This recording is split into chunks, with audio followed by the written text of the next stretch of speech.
Hi, this is Brother Bryce. Today I will show you a quick view into one of our course starters. Let's first start out with a simple demo. So here's the starter page. Now we call these course starters because they give you a starting point and a backbone to begin your course. Every page is laid out for you. All you need to do is insert your own content and images, and you will no longer have to worry about a look and feel and being consistent with that brand. Simply add in your own text, throw in an image or two, move and copy around slides, and then your course is complete. So here it is. It's almost done. Here's a simple interaction slide, and then the conclusion, and that's it. When you download the course, you will see, let's open up the folder structure. But in the mix of it, you will see an AWT file right here. This is your actual Lectora document, and this is the one that you will open to start your course. Now, sometimes you will see another AWT with a tilde and $ in front of it. And let me show you what that will look like. So let's see. If we move things around and make modifications inside the course, we come back to that same file structure, we'll see again a tilde and a $ in front of this AWT. Now don't worry about that. Lectora will auto-save your work in case you forget to hit save. And that document is the product of that. So if you see it, let it be. Don't attempt to save it, open it, or even touch it. It'll go away once you save your document again. Now, when you open a Lectora document, the first thing people notice is the layering system they have on the left called the Title Explorer. Something to note, if you're a first-time Lectora user, anything at the top of the Title Explorer is actually at the bottommost layer visually. So if you see, I have the background at the very top, but it's actually displaying at the bottommost layer. It might seem a little backwards to you at first, but once you get into the tool and start using it, you'll see the logic behind it. Now let's start from the top and work our way down as we modify the course. And so let's start at the bottommost layer. And in fact, it's not the background, like I said before. It's not the actual background image. It's the color that's behind this image, and that's referred to the HTML color. Select Design. And then right here you can see there's a color option, and you can change this to whatever you want. So if you ever wanted to use yellow or orange, my company color is orange, so maybe I want the color to be orange, and I can change that. And as you can see, this background image is actually just a PNG of a little texture. So I can move this around and you can see that it's just a simple PNG transparent image. So if I put that back, but also if you've noticed, let's zoom out so you can see a little bit better. This background is still that same gray. And what I did is I just put a few shapes around it so that it gives it a mask look, and I'll show you a little bit more of what I mean by that. But we can change these colors on the sides very easily by selecting these mask layers, going to Properties, and Fill Color, and we can see recent colors that we've used right here. And so this was that same orange that we used. And so it's really that easy to change the color of your background. Just that simple. Next, we'd probably want to change the logo. So let's go up here and find the logo. Here's the company logo. And since it's actually an image, there are two separate ways you can swap out an image. First is to replace it on the stage, and that's you go to Properties, come down here to Browse for File, and find your new logo that you want. I'll just put this one in, and I can switch it out like that. That's simple. And then the second way, and let's do that on the introduction logo. So if we go to the introduction page, select the eLearning Brothers logo here, and we can switch this out by, instead of going here, we can actually switch it out in that file structure that we downloaded earlier that I showed. And if we go into the images folder, these are all the all the images that are being used in the course currently.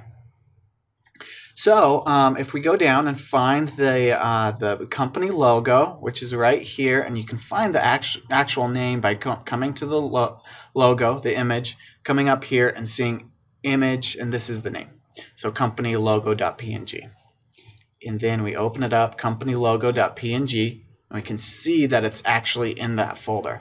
Now watch what I do here. If I grab the same name, so company logo, put it on my new logo, okay, and this is just right on my desktop, so I'm just modifying that name in the desktop, and then grab that logo that I renamed, drag it into the image folder. Now instead of using that old image, it is now using this new one, and now let's see how that looks in Lectora.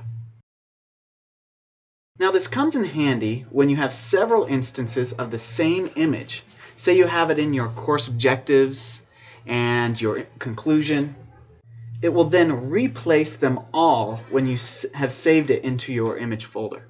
Now the next thing to know is modifying text. Modifying text is super easy. We have the text boxes already in there. If you want to insert another text box, it's just as simple as coming to Insert, selecting Text Box here, and then you can modify the text and what it is, what it looks like here. In the Home tab. So if we want to change this welcome, so welcome to maybe welcome to new hire training.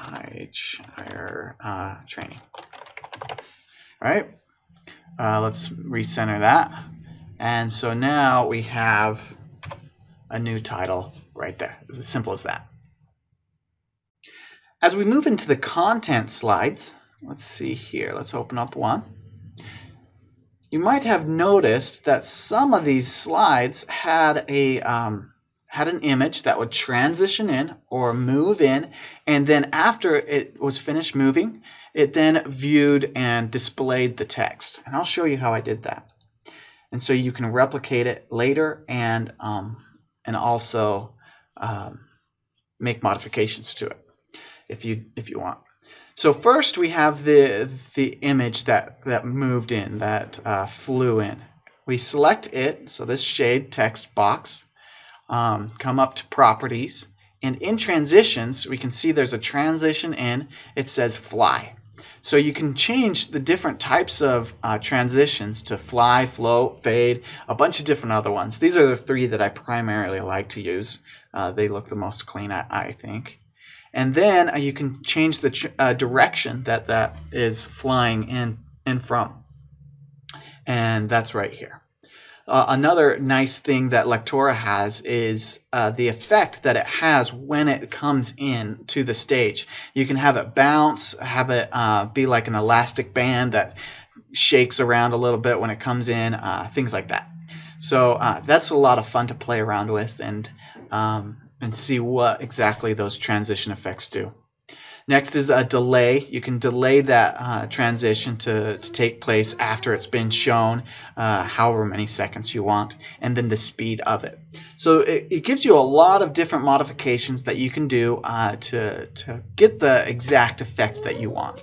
So super nice. A really quick way to duplicate that is just by selecting these two items, pressing copying this, Control-C, and then you can paste it and have these same actions applied to it in any place that you want. So if I made a new slide, let's make a new slide. Go to Home, New Page, and then I pasted that exact thing.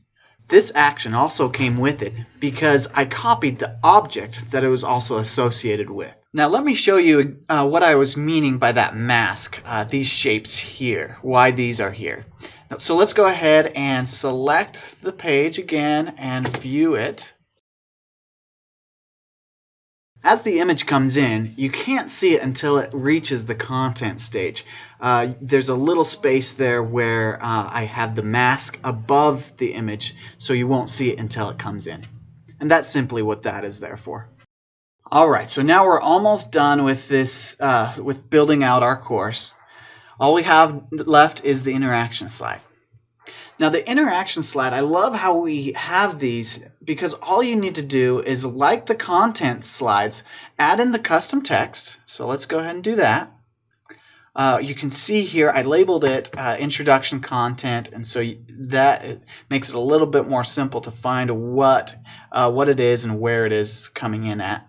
And then down here I have each group in content, tab content, labeled as 1, 2, 3, 4, 5, and 6. And in these groups, you can come in, change the content to whatever you want. So let's do that. My new content. Oops, that's a W. And then another nice thing about this is, if you wanted a new image to come in with selecting that tab, all you need to do is bring in this image that you want. So I'm choosing this cartoon character, girl character. Bring it into that group, tab 1. Let's view this. Let's zoom out a little bit. While an item or an object is inside a group, you can't typically you can't move that single item.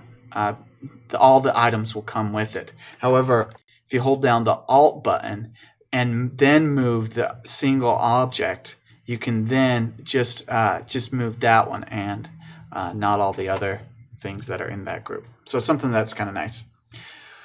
Okay, so now I put that image in this tab group, right? So now let's go ahead and view this and see what it looks like. So we have the introduction content up here. We then can select all these other ones, but then when we select the tab 1, all those things that were in that group appears. And then when you go to the next one, it disappears and goes to the other group.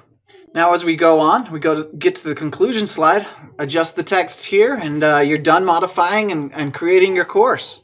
So I hope you learned something from this course starter tutorial. Give it a shot and keep creating awesomeness.